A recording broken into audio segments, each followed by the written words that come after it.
नमस्कार दोस्तों, very good evening. कैसे हो आप सभी लोग? Very good evening, very good evening. कैसे हो? क्या चल रहा है? हाँ, क्या चल रहा है? वेरी गुड इवनिंग बच्चों। कैसा जा रहा है सैटरडे? हाँ, रोज की तरह या कुछ अलग है आज?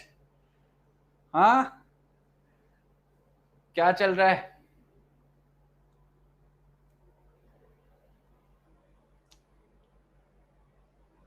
Very good evening.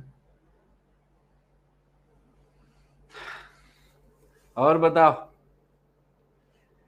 क्यों नहीं हो रही पढ़ाई?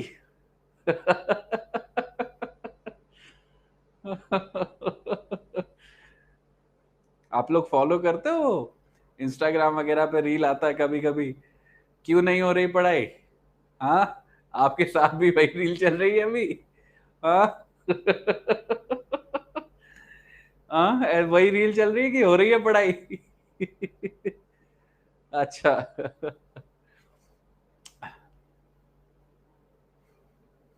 हम्म। और बताओ क्या चल रहा है? कैसी चल रही है तैयारी? कैसी चल रही है पढ़ाई? कैसी चल रही है लाइफ? हाँ, कैसा चल रहा है टाइम? ठीक चल रहा है?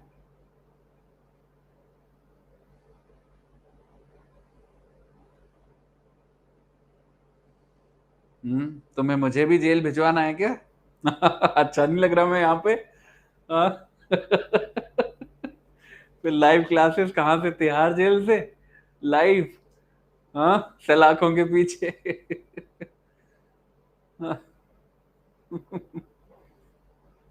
Lot of burden. किस बात का बर्डन है? आज बात करेंगे, इन सब चीजों के बारे में बात करेंगे।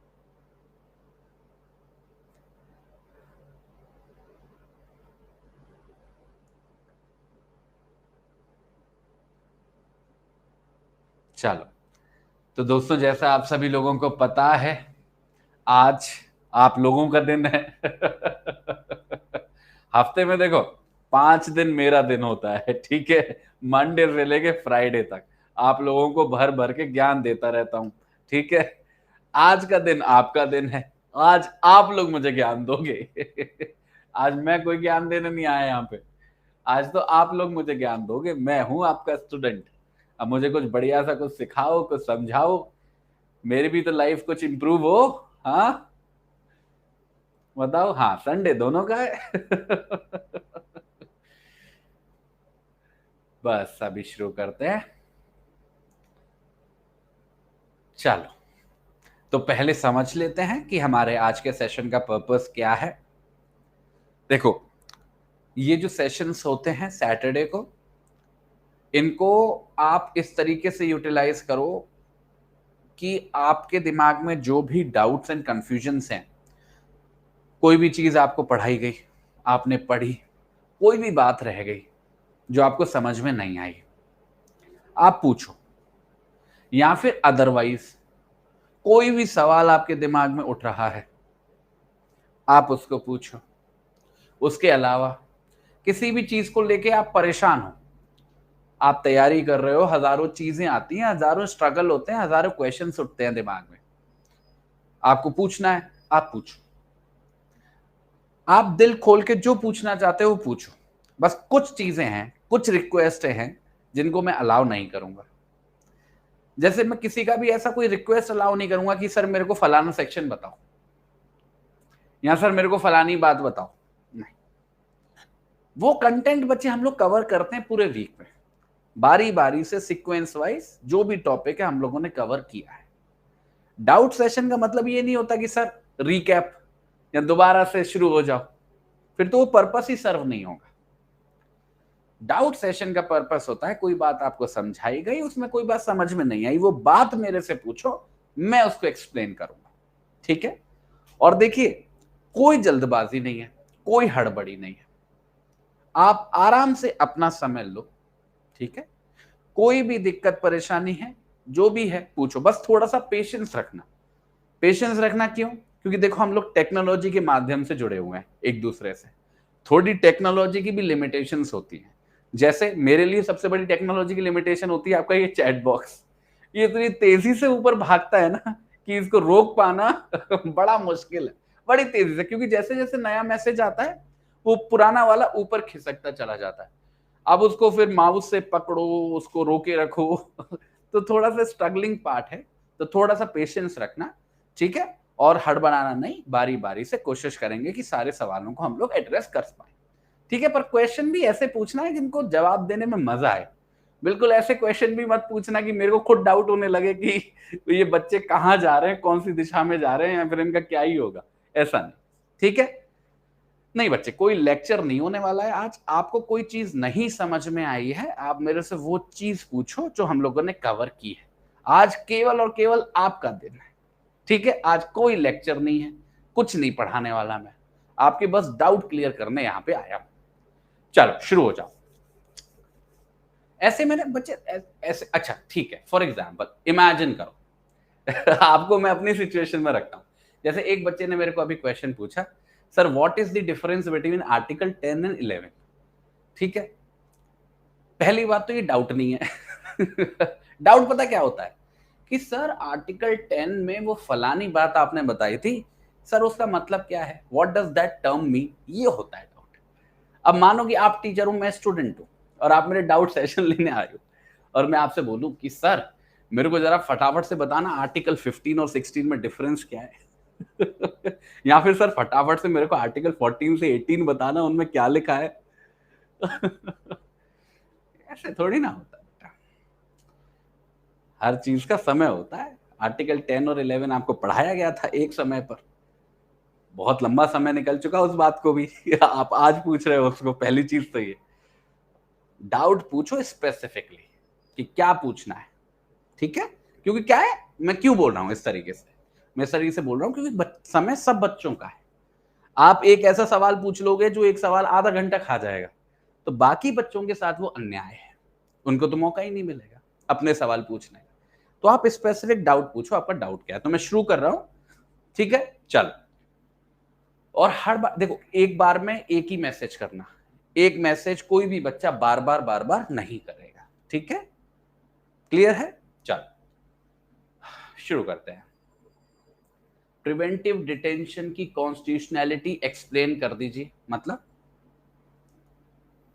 समझा ही नहीं, मैं क्वेश्चन नहीं समझा कि ये कहां से आपने ट्रेस किया है कॉन्स्टिट्यूशनैलिटी प्रिवेंटिव डिटेंशन की।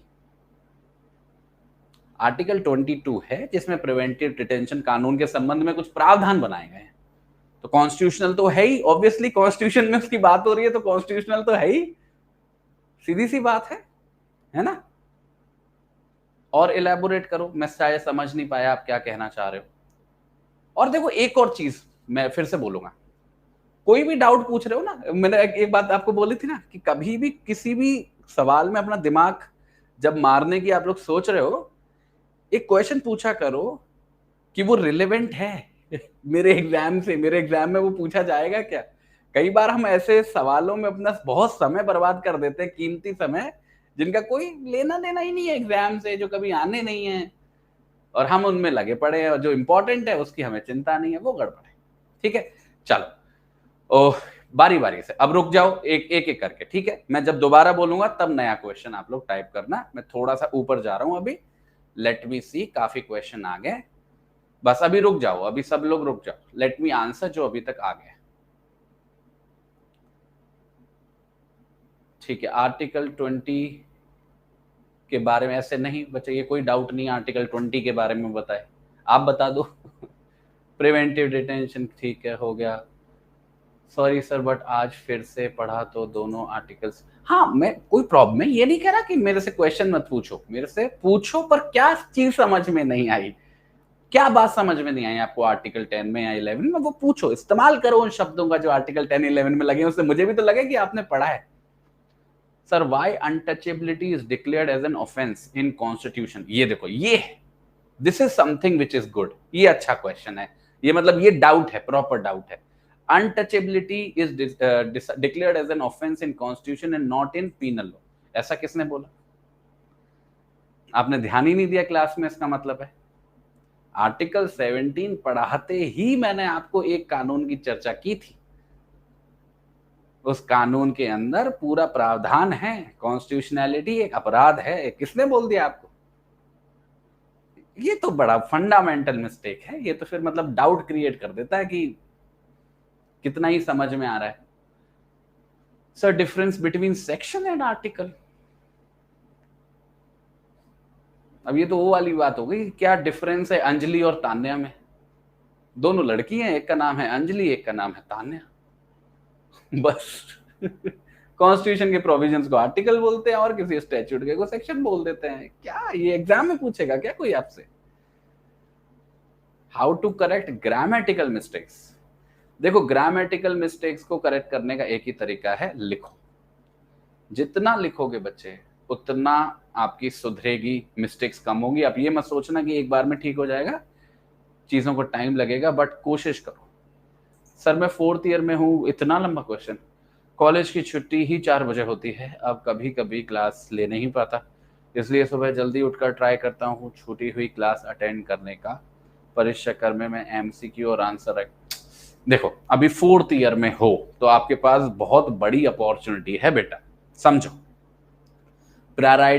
थोड़ा सा प्रायोरिटी दो तैयारी को।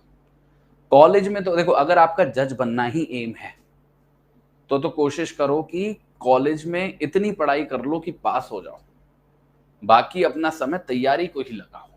तो कॉलेज में भी तो लाइब्रेरी होगी। मेरी तो आधी जिंदगी, मैं आपको सच बता रहा हूं, मेरी आधी जिंदगी घर पे नहीं गुजरी, लाइब्रेरियों में गुजरी है। मैं ऐसे ऐसे कॉलेजेस की लाइब्रेरी में बैठा हूं जहां पे मैं कभी दूर दूर तो पढ़ने भी नहीं गया, पर मैं लाइब्रेरी में घुस जाता था। लाइब्रेरी में इतनी बढ़िया पढ़ाई होती है, कहाँ आप कॉलेज में बैठो आराम से, पीरियड के बीच में ब्रेक मिल रहा है उसमें पढ़ो। थोड़ा सा प्रायोरिटी करना पड़ेगा, ठीक है? थोड़ा सा प्रायोरिटी दोगे तो चीजें होने लगेगी। सर प्लीज पहले ए, नहीं ऐसा ए भी करने की जरूरत, कोई बच्चे थोड़ी ना है कि पहले ए अल्फाबेट वाले। चिंता मत करो, बहुत समय है, सब हो जाएगा। सर मुझे टोटल 9 रिट्स का नेम जानना है। 9 रिट्स का नेम जानना है, क्यों? कौन बनेगा करोड़पति में सिलेक्शन हो गया क्या आपका? आर्टिकल 32 में 5 रिट दी है, उन्हीं 5 को एग्जाम में लिखना है। वो 5 क्या है मैंने बता दी है क्लास के अंदर, ठीक है? सर आर्टिकल 19(2) में डिफेमेशन है, वो अगेंस्ट स्टेट है या एनी पर्सन भी इंक्लूड है? वेरी गुड, ये देखो ये है अच्छा क्वेश्चन, वेरी नाइस क्वेश्चन। कोई भी पर्सन इंक्लूड होगा, ठीक है? अगर कोई भी व्यक्ति अपनी राइट टू स्पीच और एक्सप्रेशन को एक्सरसाइज करके डिफेमेशन कर रहा है तो वो एक ग्राउंड है रीजनेबल रेस्ट्रिक्शन लगाने का। Very good. सर प्रिवेंटिव, एक सेकेंड, एक तो ये मैसेजेस आ जाओ। सर प्रिवेंटिव डिटेंशन कौन सी लिस्ट में कवर होता है? क्या करोगे जानकर? मुझे समझ में नहीं आया, मतलब उससे होगा क्या? लॉजिक ही नहीं समझ में आया मुझे क्वेश्चन का। अदर कंट्रीज में प्रिवेंटिव डिटेंशन के कौन से कॉन्सेप्ट नहीं है तो इंडिया में क्यों? किसने बोला कि अदर कंट्रीज में नहीं है? किसने बोला आपको? आपने रिसर्च की? अगर आपने की है तो बहुत गलत रिसर्च की है। सर डाउट नहीं है, बस आपसे सलाह चाहिए। मेंस आंसर राइटिंग कर रहा हूं बट मेन अच्छा आंसर नहीं लिख पाता। मैं हमेशा ये डाउट रह जाता है कि एक अच्छे मेंस आंसर राइटिंग क्या होना चाहिए। वो तो हमारा एम ही नहीं है बेटा। हम ये सोच के थोड़ी ना मेंस आंसर राइटिंग कर रहे हैं कि हम एक बहुत अच्छा आंसर लिख देंगे, हम तो प्रैक्टिस कर रहे हैं। आप जब प्रैक्टिस करते हो किसी भी चीज की तो क्या आप ये सोच के करते हो क्या कि मैं एकदम महारत हासिल कर लूंगा? वो हमारा एम ही नहीं है। हमारा ऑब्जेक्टिव है कि हम प्रैक्टिस कर रहे हैं, जो भी लिख रहे हैं जैसा लिख रहे हैं ना, रोज लिख रहे हैं, वो तो अपने आप सुधरने लगेगा बेटा। अगर ये सोच के प्रैक्टिस करोगे कि मेरा तो आंसर अच्छा ही नहीं लिख पा रहा हूं तो फिर कभी आप प्रैक्टिस कर ही नहीं पाओगे, आपका अपने ऊपर कभी विश्वास बनेगा ही नहीं। आप बस करते चलो, इतना सोचना ही नहीं है। बच्चे ये सब क्वेश्चन का what is the difference between article and section, आप मुझे बताओ। आज तक का कौन सा दुनिया का एग्जाम हुआ है जुडिशरी का जहां पे ये क्वेश्चन पूछा गया? आप खुद बताओ मेरे को। कितनी इलॉजिकल और इररिलेवेंट बात, मतलब आप इतनी बड़ी अपॉर्चुनिटी की टीचर आपके सामने खड़ा है, आपका कोई भी डाउट सुनने को तैयार है और आप उससे क्या पूछ रहे हो जिसका कोई रिलेवेंस नहीं है एग्जाम में। कहां लिखो, क्या करोगे इसको जानकर? गूगल करो, अभी गूगल करो आप, difference between article and section, 50 article मिल जाएंगे। मैं कह रहा हूं जो आपने 2 मिनट 3 मिनट 5 मिनट बर्बाद करे उससे आपने क्या पाया? What did you gain out of it? Sir constitution के लेक्चर के बाद आंसर कैसे लिखें, क्योंकि आप तो आर्टिकल वाइज पढ़ा रहे हो, मैं कोई आर्टिकल वाइज नहीं पढ़ा रहा हूं, इस गलती में मत रहना। मैं कोई आर्टिकल वाइज नहीं पढ़ा रहा हूं, अभी टॉपिक चल रहे हैं ऐसे। अभी किस्मत है कि टॉपिक ऐसे चल रहा है कि सीक्वेंस में आर्टिकल हैं, खत्म हो जाने दो, अभी डीपीएसपी खत्म हो जाए, फंडामेंटल ड्यूटी खत्म हो जाए, फिर मेरे से पूछना कि सर आर्टिकल वाइज का क्या हुआ। कोई, मैं टॉपिक वाइज ही पढ़ा रहा हूं। वो तो बस वो कोइंसिडेंस है कि वो सीक्वेंस में लगे हुए हैं। अभी जैसे ही फंडामेंटल ड्यूटी खत्म होगी ना, कोई सीक्वेंस में नहीं आने वाला आर्टिकल। हाँ, इसके बाद सर प्लीज पहले उनका डाउट लीजिए जिनका नेम ए से। वाह, अरे बेटा आप अपना काम करो, आप अपना डाउट पूछो, मैं डाउट का जवाब दूंगा। बाकी चिंता जो है ना, परेशानी जो भी है वो मेरे पे छोड़ दो। Sir government of India act and other acts करना जरूरी नहीं, बिल्कुल नहीं, बिल्कुल भी नहीं। ऐसी सब चीजों में समय बर्बाद नहीं करना बेटा, मैं पहले से आपको बता रहा हूं, जो आपके पास समय है वो पहले से बहुत कम है। उसको करने के लिए जो करना जरूरी है, ये ऊट पटांग चीजों के चक्कर में तो बिल्कुल नहीं पड़ना। गवर्नमेंट ऑफ इंडिया एक्ट पढ़ के क्या करोगे? करोगे क्या? नहीं भी है।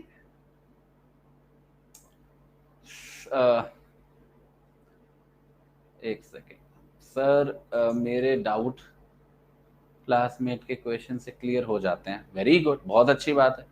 तो बहुत अच्छी बात है कि आप केवल मेरे से नहीं सीख रहे, अपने सहपाठियों से भी सीख रहे हो। Very good. सर कौन सी लिस्ट में मैं आंसर राइटिंग के लिए अच्छा आंसर कैसे? एक आंसर, कोई बच्चे क्राइटेरिया नहीं है कि किस आंसर में क्या होना चाहिए। आंसर के अंदर वो होना चाहिए जो सवाल में पूछा गया है, बस। What is basic structure of constitution, अभी हमने इसको कवर किया नहीं है। जब हम लोग अमेंडमेंट की बात करेंगे आर्टिकल 368 के अंदर, तब हम बेसिक स्ट्रक्चर का कॉन्सेप्ट पढ़ेंगे बेटा अच्छे से, अभी हमने नहीं कवर किया है। हाँ, ये जैसे सौम्या ने क्वेश्चन पूछा है, sir how to stay motivated, ये देखो, ये एक सीरियस कंसर्न है। कैसे मोटिवेटेड रहें? मैं सोच समझ सकता हूं कि आपके जीवन अभी पता कैसे चल रहा होगा। एकदम से तो आप लोगों को बहुत जोश आ जाता होगा कि हम तो दुनिया पलट देंगे, पर 3-4 दिन 5 दिन निकलते निकलते वो जोश बिल्कुल शांत हो जाता होगा। फिर आप फ्रस्ट्रेट होते होगे कि मैं तो कुछ कर ही नहीं रहा हूँ, मैं जज बनूंगा कैसे, मैंने तो ये भी नहीं किया, मेरा तो वो क्लास भी छूट गई, मैंने तो आंसर राइटिंग की प्रैक्टिस भी नहीं करी। यही हो रहा है, एकदम से बहुत जोश आ जा रहा है, पंप अप हो जा रहे हो, और फिर एकदम से टाइम टाइम फिश। हाँ, हो रहा है ना।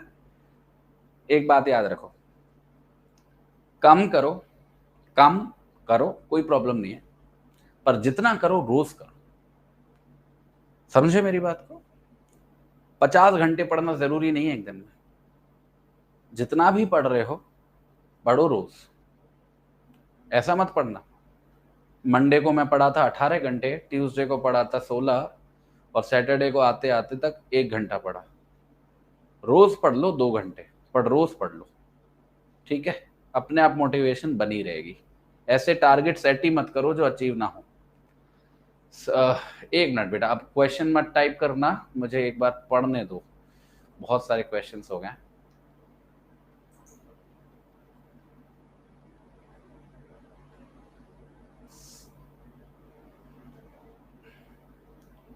आर्टिकल 22 कौन सी लिस्ट में कवर होता है? कौन सी लिस्ट की बात हो रही है, मुझे ये नहीं समझ में आ रहा। ईशा, क्या सवाल पूछ रहे हो बेटा? कौन सी लिस्ट की बात हो रही है? आर्टिकल 22 तो कॉन्स्टिट्यूशन का प्रोविजन है, वो कैसे किसी लिस्ट में हो जाएगा? और आप अभी लिस्ट वगैरह को लेके इतने परेशान हो ही क्यों? अभी तो हमने लेजिस्लेटिव रिलेशंस पढ़े ही नहीं है। जब मैं आपको आर्टिकल 245 टू 46 पढ़ाऊंगा, शेड्यूल 7 पढ़ाऊंगा, तब तो उसका डिस्कशन करेंगे। आपके दिमाग में क्या ये टेंशन क्रिएट कर रहा है, अननेसेसरी सी चीज। एक सेकेंड रुको।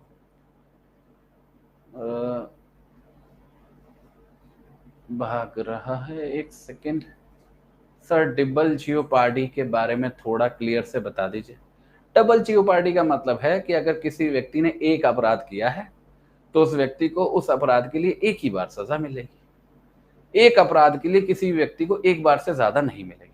तो अगर आज अभी मैंने किसी को थप्पड़ मारा है तो मुझको उसके लिए सजा मिलेगी एक बार। अगर एक बार मेरे को सजा मिल गई तो उसी थप्पड़ के लिए दोबारा मुझे सजा नहीं मिल सकती है। डबल जियोपार्डी खत्म।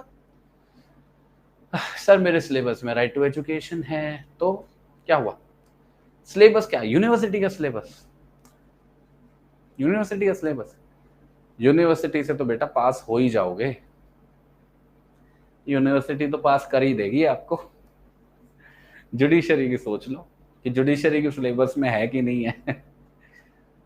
Sir, does hazardous employment under Article 24 also include every employment where life of children is not endangered? मतलब ये क्वेश्चन क्या है? Sir, does hazardous employment under Article 24 also includes every employment where life of children is not endangered? जब life endangered ही नहीं है तो फिर hazardous कैसे होगा बेटा वो? If no, then such child labor is legal. Mix कर रहे हो आप, मिक्स कर रहे हो। आर्टिकल 24 जो है वो बच्चों को प्रोटेक्ट कर रहा है हजार्डस लेबर से। चाइल्ड लेबर की बात नहीं कर रहा है वो। चाइल्ड लेबर एक अलग चीज है, उसके लिए अलग एक्ट है।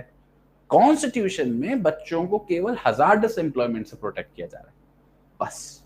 उसका बड़ा लिमिटेड सा कॉन्टेक्स्ट है। चाइल्ड लेबर तो अपने आप में एक बहुत बड़ा कॉन्सेप्ट है, बड़ा टॉपिक है। उसका इंडियन कॉन्स्टिट्यूशन में इतना कोई प्रभाव नहीं है। सर क्या एवरी एंट्री अंडर 7 शेड्यूल में जो लिखी है उनको रिवाइज करना जरूरी है? नहीं, बिल्कुल भी नहीं। एंट्री वेंट्री रटने मत बैठ जाना, कोई जरूरी नहीं है। आपको बस पता होना चाहिए कि शेड्यूल 7 नाम की एक चीज है और उसमें 3 लिस्ट हैं, बस इतना काफी है। Sir PhD from foreign university, article 18 clause 2। PhD तो बच्चे एकेडमिक क्वालिफिकेशन हुई ना, तो वो अलाउड है आर्टिकल 18 के अंदर, उसमें कोई टेंशन नहीं है। बच्चे ये डिपेंड करता है टाइम पे। देखो हम लोगों को सब्जेक्ट भी कवर करना है, अगर कभी समय बचता है तो मैं डाउट ले लेता हूँ। अब देखो आज मैं यहाँ पे खड़ा हुआ हूँ डाउट लेने के लिए।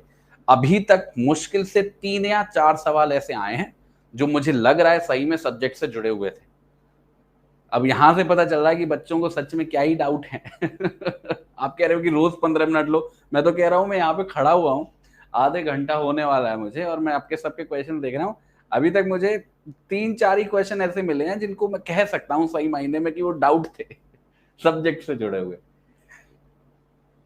हाँ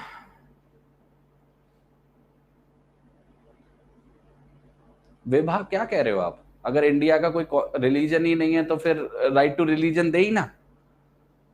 हाँ, देश का कोई रिलीजन नहीं है, देश में रहने वाले लोगों का तो रिलीजन है ना बेटा।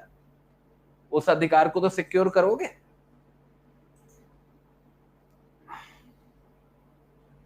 हाँ फिर से ऊपर भाग गया।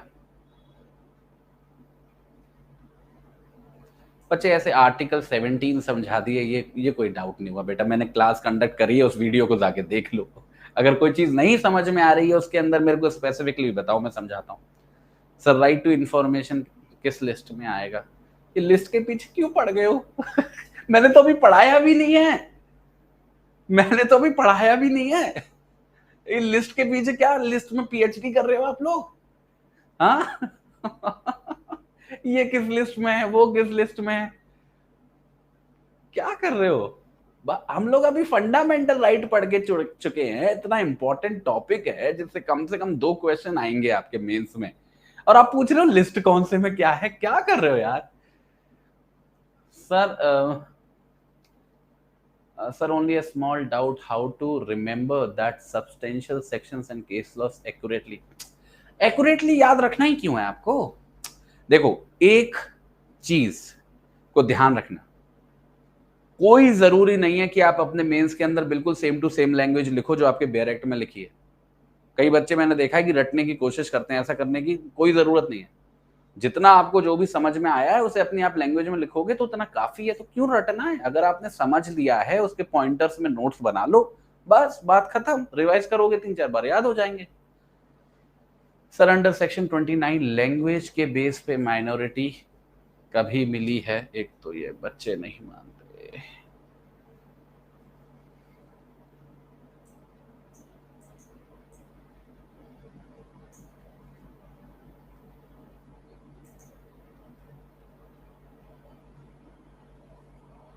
याद करने का एक तरीका है, जितनी ज्यादा बार पढ़ोगे उतनी जल्दी याद होगा। मेंस एग्जाम में इंग्लिश और इंटरव्यू हिंदी में दे सकते हैं? पता नहीं बच्चे, गूगल पे सर्च करो कि किस फॉर्म में आप एग्जाम दे सकते हो उस स्टेट का जिसकी आप तैयारी कर रहे हो। बार जुडिशियल एग्जाम अटेंड कर सकते? कैसे सवाल पूछ रहे हो यार, मैं गूगल हूँ क्या? मेरे को गूगल बाबा समझ लिया है क्या आपने? Subject constitution, fundamental rights. Sir whether hazardous employment की सिंपल सी डेफिनेशन है बेटा, ऐसी कोई भी एम्प्लॉयमेंट जहां पे खतरा बने बच्चे की हेल्थ को, ठीक है, वो हजार्डस एम्प्लॉयमेंट है बस। उसमें और ज्यादा फालतू में क्यों अपने आप को कंफ्यूज करने में लगे हो? कोई इंपॉर्टेंट क्वेश्चन नहीं होता बच्चे। आजकल के जो एग्जामिनेशंस हो गए हैं वो बहुत वाइटल हो गए हैं, कुछ भी पूछा जा सकता है, तो सब कुछ पढ़ना है, ठीक है। वैसे मैं टॉपिक वाइज आपको बताता रहता हूँ कि ये टॉपिक ज्यादा इंपॉर्टेंट है, ये उतना नहीं है, उस हिसाब से चलो। कोई इंपॉर्टेंट क्वेश्चन, कोई हमारा यूनिवर्सिटी का एग्जाम थोड़ी ना कि कोई इंपॉर्टेंट क्वेश्चन आपको बता देगा, कुछ भी पूछा जा सकता है। अब नींद आती है तो उसमें मैं क्या करूं बेटा? अगर जज बनना है तो नींद को भगाना पड़ेगा, नहीं बनना है तो आराम से सो, क्या टेंशन है, पूरे दिन सो, सोने का अपना मजा है। सर एंट्री 7 फिर से देखो, फिर से एंट्री 7 शेड्यूल में है, उसको रिवाइज करना क्या जरूरी है? अभी पढ़ तो लो, रिवाइज पढ़ लिया, पढ़ा दिया मैंने अभी। रिवाइज की बात पे पहुंच रहे हो। सर अभी कॉन्स्टिट्यूशन और बीएसए चल रही है, बाकी के सब्जेक्ट कैसे तैयारी करें? वो जब चलेंगे तब चलेंगे। वो आप पूछो अपने मेंटोर वगैरह से कि क्या शेड्यूल है, कब आपको कौन सा सब्जेक्ट पढ़ाया जाएगा, क्या सीक्वेंस रहेगा।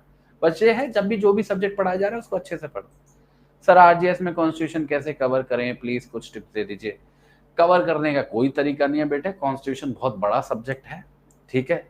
कोशिश करो कि कंटेंट पेज जो है उसे अच्छे से 3-4 बार पढ़ लो कम से कम, जिससे प्रीलिम्स में अगर कोई सेक्शन मतलब आर्टिकल नंबर वाला क्वेश्चन आए तो कम से कम उसको तो कर पाओ। बाकी अगर डीप क्वेश्चन आया तो वो तो आप तभी कर पाओगे जब आपने पढ़ा है, अंडरस्टैंडिंग है तो। शॉर्टकट कोई नहीं बेटा। सर प्रीएम्बल में तो बेसिक स्ट्रक्चर ऑफ कॉन्स्टिट्यूशन के बारे में ही बताया गया है। प्रीएम्बल में बेसिक स्ट्रक्चर एक जजमेंट से आया था बेटा, केशव नंदा भारती 1973 की जजमेंट है। उस जजमेंट के अंदर डिस्कस कर रहे थे कि पार्लियामेंट के पास कितनी पावर है कॉन्स्टिट्यूशन को अमेंड करने की। कुछ बहुत ही गलत सोर्स रेफर कर रहे हो आप लोग कॉन्स्टिट्यूशन पढ़ने के लिए। ये पता है कब होता है? जब बहुत ज्यादा पढ़ा जाता है, कुछ भी उठा के पढ़ लिया, तब होता है ये सब। सर आर्टिकल 32 पे रेस जुडिकाटा अप्लाई करने का क्या पर्पस है? देखो रेस जुडिकाटा एक ऐसा कॉन्सेप्ट है जिसमें ये कोशिश रहती है कि एक ही मुद्दा बार बार कोर्ट के सामने ना उठे, ठीक है, यही पर्पस रहता है। तो जैसे कुछ रिट है हेबियस कॉर्पस, उन पे रेस जुडिकाटा वगैरह अप्लाई नहीं होता है, पर बाकी की रिट्स पे अप्लाई हो सकता है। बाकी के बच्चे हड़बड़ा जाएंगे, सर क्या है रेस जुडिकाटा? मैं सीपीसी तो पढ़ाने बैठूंगा नहीं आपको, सीपीसी का कॉन्सेप्ट है रेस जुडिकाटा का, बस इतना समझ लीजिए कि कोई भी ऐसी परिस्थिति जब एक ही केस को लेके बार बार कोर्ट के सामने जाया जाए तो कोर्ट मना कर देता है। अगर एक बार कोई मुद्दा आ चुका है, उसको डिसीजन हो चुका है, बात खत्म। बार बार एक ही मुद्दे को नहीं सुनता है court, that is res judicata, ठीक है।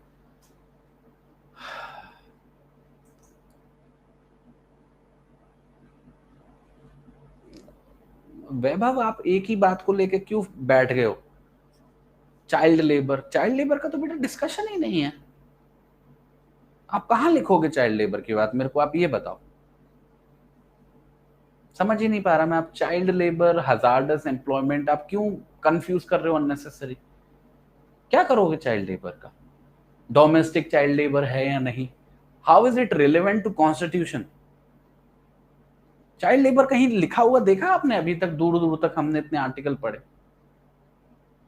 मैंने अभी बताया आर्टिकल 24 का बहुत स्पेसिफिक पर्पस है।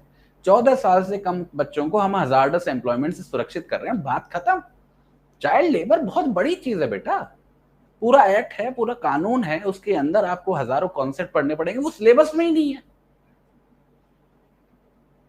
सर अभी आरजेएस का एग्जाम है और सर बहुत सारे डाउट्स आते जा रहे हैं सर, जिसकी वजह से फ्रस्ट्रेशन होती है। कभी कभी तो सर 5 आवर से ज्यादा पढ़ाई हो नहीं पा रही है, क्या करना चाहिए सर ऐसी सिचुएशन में? देखो 5 आवर्स, 5 घंटे बहुत ज्यादा हैं टू बी वेरी फ्रैंक, ठीक है, मजाक नहीं कर रहा। अगर आप 5 घंटे पढ़ रहे हो और अच्छे से पढ़ रहे हो, 5 घंटे मतलब वो सच में 5 घंटे हैं, वो बहुत डिसेंट अमाउंट है। अगर आप समझदार हो, स्मार्ट हो, बाकी की बकवास चीजें नहीं पढ़ रहे हो जो अननेसेसरी हैं, तो 5 घंटे बहुत है बेटा। और हड़बड़ाने से तो कुछ नहीं होगा, हड़बड़ाने से तो आपके चांसेस और कम होंगे। कोशिश करो जितना पढ़ पा रहे हो उतना पढ़ो, अच्छे से पढ़ो, खुश रहो, कॉन्फिडेंट जाओ। आरजीएस का एग्जाम ऐसे जाना है कि बस देखा जाएगा, ये कहना सीखो। अपनी तरफ से कोशिश कर ली, हो गया। अब कहो देखा जाएगा, लेट इट बी। कभी कभार छोड़ देना चाहिए किस्मत पे भी, ठीक है। Sir constitutionally guaranteed minority rights में सेक्शन 29 एंड 30 आएंगे? हाँ बिल्कुल बेटा, 29 एंड 30 दोनों आएंगे। क्रक्स पीसीएचएस में बच्चे, क्रक्स तो आपको कोचिंग दे रही है, मैंने कोई क्रक्स नहीं बनाया, मैं तो आपको केवल यहाँ पे पढ़ाता हूँ और मेरी जो पीपीटी है वो आपको अपलोड हो जाती है, ठीक है। बाकी बच्चे अपने खुद के भी थोड़े बहुत नोट्स बना के रखो। मेंस निकलेगा या नहीं निकलेगा, वो केवल कोई नोट्स आपका मेंस नहीं निकालेगा, आपका मेंस आप खुद ही निकालोगे और आपकी लिखने की क्षमता निकालेगी। कोई नोट सफिशिएंट है या नहीं, वो क्वेश्चन ही गलत है। आपको जितना ज्ञान है वो सफिशिएंट है या नहीं, ये सही क्वेश्चन है, ठीक है। सर आप टॉपिक वाइज करवाएंगे तो जो सेक्शन टॉपिक से बाहर होंगे उन्हें हमें खुद से करना होगा। अब क्वेश्चन आएगा पेपर में, एग्जाम में क्वेश्चन आएगा तो कैसे आएगा आप खुद सोचो। क्या एग्जाम में कभी क्वेश्चन आपने देखा है कि please elaborate article 50 to article 60 of Indian constitution? कभी ऐसा कोई क्वेश्चन देखा है आपने?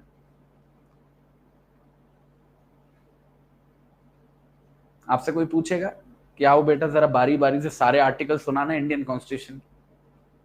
बेटा कोई भी क्वेश्चन आएगा, देखो थोड़ा कॉमन सेंस रखो, कोई भी क्वेश्चन आएगा किसी टॉपिक से ही तो आएगा। जैसे फॉर एग्जांपल क्वेश्चन आ गया इक्वालिटी के ऊपर, टॉपिक है ना इक्वालिटी, फंडामेंटल राइट एक टॉपिक है ना। क्वेश्चन आ गया यूनिफॉर्म सिविल कोड के ऊपर, DPSP directive principles of state policy एक टॉपिक है ना जिससे वो आया है। मानो जुडिशरी पे, सुप्रीम कोर्ट पे कोई क्वेश्चन आ गया, तो जुडिशरी एक टॉपिक है ना। क्या करोगे सारे आर्टिकल पढ़कर? यही तो आप लोग मिस आउट कर जाते हो, आप ऐसी चीज में अपना समय बर्बाद करते हो ना जिसका कोई फायदा नहीं है। आप आर्टिकल याद कर, आप मतलब क्या एम है आपका कि इंडियन कॉन्स्टिट्यूशन पूरा याद कर लेना है? वहां पे आपसे पूछेंगे कि अच्छा बताओ जल्दी से बताओ वो वाला आर्टिकल बताना, अच्छा तुम्हें तो ये भी पता है वो वाला आर्टिकल बताना, ऐसे पूछेंगे? बेटा मेंस में टॉपिक से क्वेश्चन आएंगे और गिने चुने अगर आप गिनना चाहो ना सही में टॉपिक, मैक्सिमम 15 टॉपिक है, उससे ज्यादा टॉपिक नहीं है कॉन्स्टिट्यूशन के अंदर, और उन्हीं से क्वेश्चन आता है। और तब भी 80% 90% बच्चों का मेंस निकलता नहीं है, क्योंकि वो क्या कर रहे होते हैं, उन टॉपिकों को तैयार नहीं करते हैं, इधर उधर की चीजों में पड़े रहते हैं। अरे सर ने फलाना आर्टिकल नहीं पढ़ा या फलाने आर्टिकल में मुझे पीएचडी करनी है। वो ये नहीं देखेगा कि मैं इतनी मेहनत कर लूं कि प्रीवियस ईयर्स के क्वेश्चन देख लूं जरा मेंस के। आप अगर इतनी सी मेहनत कर लो ना अपने लोगों के लिए, अपने अपने आप के लिए, कि एक गाइड खरीद लो और प्रीवियस ईयर के क्वेश्चंस को देख लो कि कैसे सवाल आ रहे हैं, तो आपको खुद एहसास हो जाएगा कि मैं क्या ही कर रहा हूं।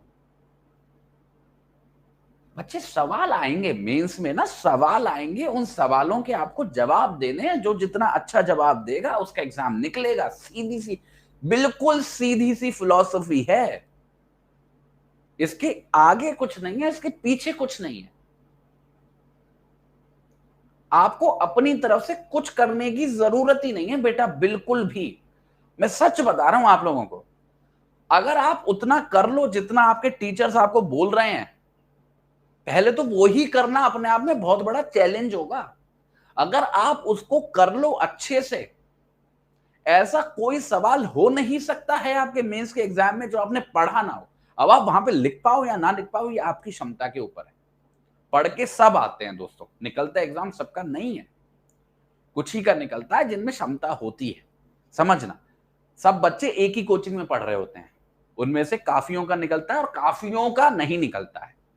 तो कोचिंग आधार नहीं होती है या टीचर आधार नहीं होता है। मैंने खुद अपनी लाइफ में पिछले 5 सालों में कितने ही हजारों बच्चों को पढ़ा दिया है, उसमें से कुछ गिने चुने 100, 200, 300, 400 का सिलेक्शन हुआ है आज तक, पर कईयों का नहीं हुआ।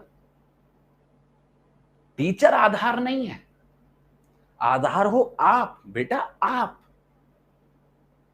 आपको बहुत स्मार्टली रहना पड़ेगा, बहुत ही, आई वुड से, जब भी आप ऐसी चीजों में पढ़ोगे आप हमेशा याद रखना आप अपने चांसेस कम कर रहे हो।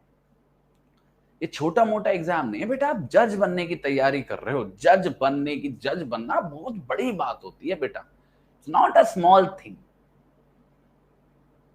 ये कोई स्कूल नहीं है, ये कॉलेज का कोई एंट्रेंस नहीं हो रहा है। आपको जुडिशियल सर्विस में जाना है। जुडिशियल सर्विस में आप एक दिन में 50-100 लोगों की जीवन डिसाइड कर रहे होगे उस पद पे बैठ के। सच बता रहा हूं मैं आप लोगों को। आप इस एग्जाम को सीरियसली लो, और सीरियसली लेने का मतलब ये नहीं है कि आप ऐसी अननेसेसरी चीजों में पढ़ो। आपको एक प्रॉपर स्ट्रैटेजी बनानी पड़ेगी, और जब स्ट्रैटेजी बनाओगे तो एक बात का ध्यान रखना, मैं अपना 1 सेकंड भी, ध्यान से सुनो बच्चे मेरी बात को बहुत ध्यान से सुनो, आप सभी लोगों के भले के लिए कह रहा हूं।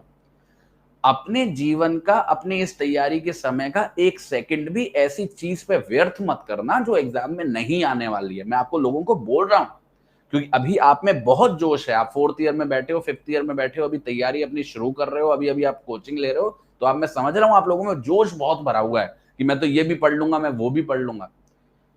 बच्चे याद रखना कि हर जो चीज हम लोग पढ़ रहे हैं ना, उसका एक उद्देश्य है, और वो उद्देश्य है जज बनना। केवल जज बनना, जो हमारी सारी मेहनत है वो जज बनने के लिए है। अगर वो नहीं बन पाए तो कोई फायदा नहीं है, कोई फायदा नहीं है इस पूरी प्रक्रिया का। इस चीज को अपने दिमाग से निकलने मत देना। आप ये जो इधर उधर की बातें पूछ रहे हो ना मेरे से, मैं समझ पा रहा हूं कि आप क्या ही कर रहे होगे, कितना समय आप पर डे के बेसिस पे वेस्ट कर रहे होगे ऐसी अननेसेसरी चीजों पे, क्योंकि कहीं से तो दिमाग में सवाल आया, कहीं से तो वो आपको हिट हुआ है ना। बहुत बेटा, बहुत कम समय है, कवर करने के लिए बहुत कुछ है। इन सब बकवास के लिए तो आपके पास बेटा टाइम ही नहीं होना चाहिए। इन सबको तो देख के ऐसे आंखें बंद कर लो। कॉन्स्टिट्यूशन एक ऐसा सब्जेक्ट है जो आपको पार भी लगा देगा अगर स्मार्टली प्ले करोगे, और आपको डुबो के भी रख देगा अगर आपने सब्जेक्ट के साथ स्मार्टनेस दिखाने की कोशिश करी। इतना डीप सब्जेक्ट है ना ये, इसमें कहां डूब जाओगे, कहां खो जाओगे, कभी निकल ही नहीं पाओगे उससे बाहर, कभी खत्म ही नहीं होगा।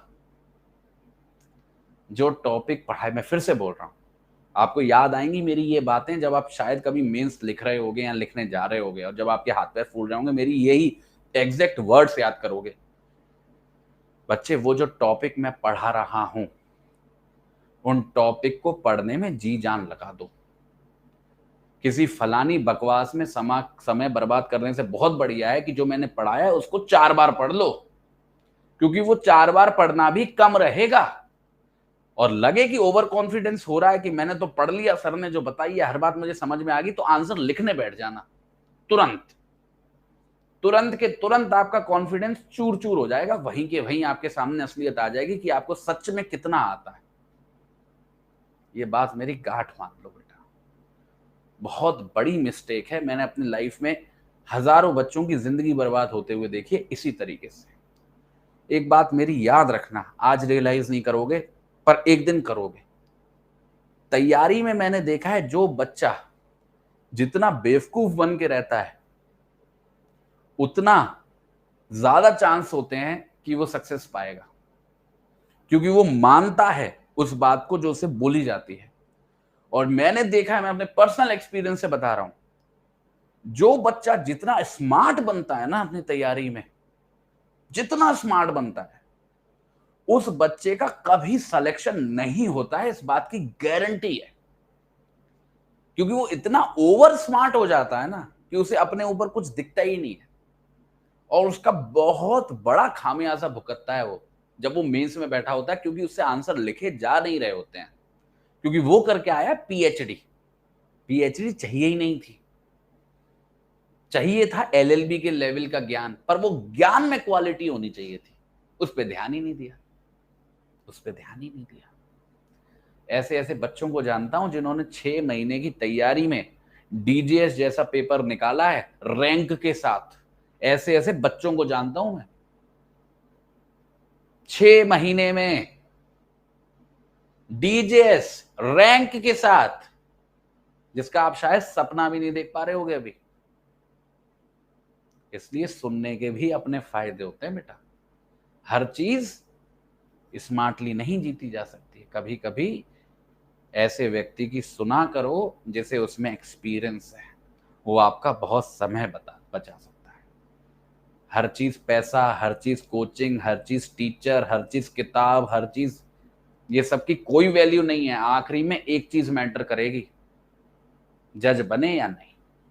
फिर चाहे किसी को दुनिया भर का दोष दे लेना, कोचिंग को दे लेना, टीचर को दे लेना, नोट्स को दे लेना, कोई फर्क नहीं पड़ता, क्योंकि सच्चाई नहीं बदलेगी कि आप जज नहीं बने।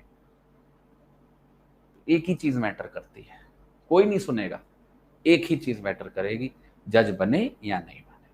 जितना सीधा बन के पढ़ाई दो, गर्दन झुका के चलना चाहिए स्टूडेंट को। स्टूडेंट का क्या पोस्चर होना चाहिए? ऐसा, जो बोला जा रहा है just follow it, never question, just follow.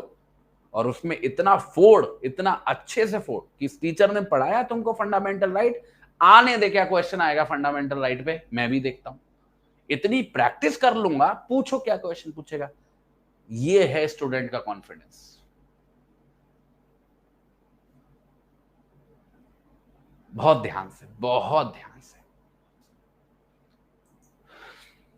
Sir, abolition of right to property from fundamental rights had affected the other fundamental rights. कैसे? पहली बात तो बहुत पुरानी बात है। दूसरी बात, राइट टू प्रॉपर्टी पे अब क्वेश्चन नहीं आएगा। तीसरी बात, एक फंडामेंटल राइट के निकलने से दूसरे फंडामेंटल राइट पे कैसे प्रभाव पड़ेगा, उसको थोड़ा सा इलेबोरेट करो तो शायद मैं आंसर दे पाऊं। और देखो, एमसीक्यूज जब हम लोग प्रैक्टिस करते हैं ना, तो आपको कई बार ऐसे बड़े बेवकूफीज वाले एमसीक्यूज भी मिलेंगे, पर ये मतलब चांस वाली बात है कि कभी कभार कहीं पूछ लिया गया तो पूछ लिया गया। अदरवाइज एमसीक्यूज के हमारा करने का पर्पस ये होता है कि हमारी कॉन्सेप्चुअल क्लैरिटी। सर, आर्टिकल 32 के आंसर में बेसिक इंट्रोडक्शन के बाद ही कॉन्स्टिट्यूशन के आर्टिकल्स, एक तो ये ऊपर हो जाता है।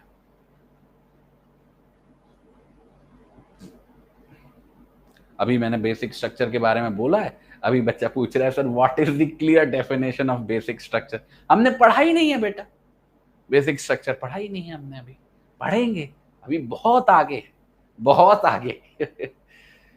सर, आर्टिकल 15 और 29 में जाति के आधार पर डिस्क्रिमिनेशन तो किया जाता है ना? कैसे किया जाता है, मुझे जरा बताओ कैसे किया जाता है बेटा? क्योंकि दोनों ही आर्टिकल्स प्रोहिबिट करते हैं डिस्क्रिमिनेशन को कास्ट के आधार पर। रेस सब जुड़े सीपीसी सेक्शन 10, तो जो भी टीचर आपको सीपीसी पढ़ा रहा है या पढ़ाएगा उससे पूछना रेस सब जुड़े क्या होता है। Right to legal aid is fundamental right, directive principles of state policy है, आर्टिकल 39A। सर, प्रिपरेशन के लिए कोर्ट नहीं जा पाती क्या? सर, मैं सीओपी कैंसिल हो जाएंगे, और क्या एचजेएस एग्जाम के लिए एलिजिबल नहीं होंगी? ये सब तो बेटा एग्जाम से रिलेटेड रिक्वायरमेंट्स, तो आपको हमेशा ऑथेंटिक इंफॉर्मेशन ढूंढनी चाहिए और वो आपको किसी भी एग्जाम के वेबसाइट पे मिलेगी। अगर हायर जुडिशियल एग्जाम के लिए रिक्वायरमेंट की आप प्रैक्टिस करो तो आप ये पता करने की कोशिश करो कि वो क्या प्रूफ मांगते हैं प्रैक्टिस के लिए, आपके पास वो प्रूफ होने चाहिए बस। देखो बच्चों की देखो शरारत, देखो मयंक क्या कर रहा है, वही क्वेश्चन को बार बार टाइप करके पोस्ट कर रहा है। ये जुडिशियल सर्विसेज की प्रिपरेशन। सर पेंशन का राइट फंडामेंटल राइट है, आप खुद बताओ। हमने फंडामेंटल राइट पढ़ ली, आपको कहीं पे भी पेंशन वगैरह या ऐसी कोई बात लिखी दिखी? पेंशन का राइट फंडामेंटल राइट कैसे आपने रिलेट किया? सर एडवोकेट्स को बेगर ये भी तो अपने ऐसा बोल मत देना यार। एडवोकेट्स को बेकार ऐसे खतरनाक क्वेश्चन मत पूछो भाई। अरे are human rights same as fundamental rights? Human rights अलग कॉन्सेप्ट है, फंडामेंटल राइट्स एक अलग कॉन्सेप्ट है। हमको इंडियन कॉन्स्टिट्यूशन में फंडामेंटल राइट्स समझना है, ठीक है बस। ह्यूमन राइट्स इंटरनेशनल लॉ का टॉपिक है, तो जब हम इंटरनेशनल लॉ पढ़ते हैं तब पढ़ते हैं ह्यूमन राइट्स को। ओवरलैप करते हैं, मतलब जो राइट्स ह्यूमन राइट्स में होंगे वो फंडामेंटल राइट्स में भी हैं हमारे इंडियन कॉन्स्टिट्यूशन के अंदर, पर आपको इन सब में पढ़ने की जरूरत नहीं है। सर आर्टिकल 32 में रेट्स को वाइडर कंक्लूड करना सही है? 2 से 3 लाइन में, हाँ, हर एक रेट पे अगर आप 2 लाइन लिख रहे हो, 3 लाइन लिख रहे हो तो बहुत है। Sir, in case of right against self-incrimination, how does it work in case of trials and examinations if you can't ask question based on knowledge? हाँ, obviously, बच्चे ये it is the responsibility of the prosecution. It is entirely the responsibility of the prosecution to establish कि उस व्यक्ति ने अपराध किया है। बात खत्म। अब मैं थोड़ी ना बताऊंगा कि मैंने अपराध किया है। मैं क्यों बताऊं? मैं नहीं बताता, आप पता करो। You can't force, सिंपल सी बात। Sir preventive detention, Saurabh preventive detention कौन सी लिस्ट में है ये क्वेश्चन में? सर आर्टिकल 21 के आंसर राइटिंग में बाकी राइट्स, हाँ बिल्कुल दे सकते हो। आर्टिकल 19 का रेफरेंस दे सकते हो, आर्टिकल 14 का रेफरेंस दे सकते हो, बिल्कुल दे सकते हो। एक गाइड खरीद लो प्रीवियस ईयर क्वेश्चंस की, वहां पे आपको क्वेश्चन मिल जाएंगे। उन क्वेश्चन का आंसर लिखने की कोशिश करो और उस गाइड में जो आंसर दिया गया है उससे मैच कर लिया करो, बात खत्म। इतना क्या सोचना है। जीएस वगैरह के लिए पता करो बच्चे अपने मेंटोर वगैरह से क्या प्रोविजन है, कब क्लास होगी, कैसे होगी। Sir my target states are UP and Delhi and both the state question pattern is very different. CPC में यू, अरे question pattern is different but the subjects are the same, right? तो subjects पे अगर महारत है तो दिल्ली हो चाहे यूपी हो निकलना चाहिए ना। अगर सब्जेक्ट्स पे महारत नहीं है तो दिल्ली भी नहीं निकलेगा, यूपी भी नहीं निकलेगा। कॉमन सब्जेक्ट्स तो है ना, उन कॉमन सब्जेक्ट्स को अच्छे से पढ़ लो, फिर जो अलग अलग सब्जेक्ट्स है उनको पढ़ लेना जब एग्जाम आएगा। स्टडी आईक्यू के नोट्स सारे राइट करने चाहिए या अपने ही नोट्स बनाएं? सर देखो नोट्स अपने बनाओ, क्लास नोट्स बनाओ, ठीक है, क्लास जो चल रही हुआ करे उसको बनाया करो, और फिर जो आपको नोट्स वगैरह मिल रहे हैं उनको भी रेफर कर लो। रेफर करने में क्या है, क्या इशू है? आखिरी में देखो इन सारी बातों का रिलेवेंस आखिरी में एक ही सवाल है कि जब आप क्वेश्चन की आंसर राइटिंग कर रहे हो उसमें अच्छा आंसर आ रहा है या नहीं। अगर उसमें अच्छा आंसर आ रहा है तो कोई टेंशन नहीं है, doesn't matter what resource you are referring to. आपको नोट्स पसंद है स्टडी आईक्यू के, रेफर करो, क्या प्रॉब्लम है? क्यों अपने आप को बांधना है किसी भी चीज में? सर मैं डेली लिखता हूं बट थोड़ा सुधार आ पाए? हाँ आएगा बेटा, कोई भी चीज तुम करोगे, रोज करोगे, लग के करोगे, सुधार आएगा। हिम्मत नहीं हारनी। एक दिन में थोड़ी ना बॉडी बन जाती है जिम जाने से, पर लगातार 2 महीने जाओगे तो बनेगी, बिल्कुल बनेगी। सर ऑफ टॉपिक सवाल पूछूं, इलेक्ट्रोल बॉन्ड के जजमेंट थोड़ा समझाइए। इलेक्ट्रोल बॉन्ड समझेंगे यार कभी, ये सब चीजें ना कहाँ ही सोचो आप। इलेक्ट्रोल बॉन्ड आपसे पूछेगा, वो क्या पूछेगा इलेक्ट्रोल बॉन्ड पे? जीएस वगैरह में क्वेश्चन आ गया तो आ गया, वरना क्या ही क्वेश्चन आएगा इलेक्ट्रोल बॉन्ड से। कर लेंगे कभी डिस्कस, कोई स्पेशल क्लास वगैरह लगा लेंगे, और क्या। Sir is it personal law is law within the meaning of article 13 as defined law, देखो लॉ की जो डेफिनेशन है आर्टिकल 13 में जो हमने पढ़ी भी थी, उसमें दो एक्सप्रेशन है, कस्टम एंड यूसेज। तो वहां पे हो सकता है कि पर्सनल लॉ कवर हो जाए, बस एक क्राइटेरिया है, कोई भी आर्टिकल 13 के अंदर लॉ की डेफिनेशन में तभी गिरता है जब उसके अंदर फोर्स ऑफ लॉ होती है, मतलब जब उसको कानून की तरह लागू किया जाता है। तो किसी भी पर्सनल लॉ को जब आप देख रहे हो, किसी भी कस्टम को आप देख रहे हो, तो ये जरूर जरूर आप अपने आप से सवाल पूछ लेना, क्या वो समाज के अंदर कानून की तरह लागू होता है क्या? अगर होता है तो वो लॉ की डेफिनेशन में, अदरवाइज नहीं है। Sir how important is to pick and choose in constitution? समझा नहीं मैं। Pick and choose in constitution मतलब कोई पिक एंड चूज नहीं करनी है बेटा, कुछ पिक एंड चूज मत करो। जो भी टॉपिक आपको कवर करवाया जाएगा, आप उस टॉपिक को बहुत अच्छे से तैयार करो। बहुत अच्छे से तैयार करने का मतलब है कि उस टॉपिक से कोई भी क्वेश्चन आए, चाहे प्रीलिम्स में चाहे मेंस में, आप उसको कर पाओ। बेटा आपका काम नहीं है पिक एंड चूज करना, क्यों करोगे पिक एंड चूज? आपको कोई चीज पढ़ाई गई, आपने क्लास अटेंड की, आपने उसके नोट्स बनाए, आपने उसकी आंसर राइटिंग प्रैक्टिस करी, बात खत्म होती है। जो चीज सिंपल है, let it be simple. Why too complicated? क्यों एक टॉपिक को छोड़ना है, दूसरे को पकड़ना है? अरे भाई सब पढ़ा है तो पढ़ा है, बात खत्म। मेरे को पढ़ाया गया था, मैंने पढ़ा था, मैंने नोट्स बनाए हैं, टेंशन खत्म। ठीक है, चलो sir any practice book reference? Practice book कुछ नहीं, प्रीवियस ईयर क्वेश्चन जो मेंस की गाइड आती है ना प्रीवियस ईयर्स की, वो खरीद लो। उससे क्या है, आप पहले क्वेश्चन देखा करो, उसके आंसर लिखा करो, फिर जो आपने आंसर लिखा है उसको कंपेयर कर लिया करो उस आंसर से जो गाइड में लिखा है। तो एक आपको बेंचमार्क मिल जाएगा कि आपका आंसर किस लेवल का है। और दुखी नहीं होना है, शुरू में आंसर अच्छा नहीं आएगा, बस प्रैक्टिस करते रहो। सर व्हाट इज दी, पता नहीं बच्चे जज बन गए तो क्या ही होगा।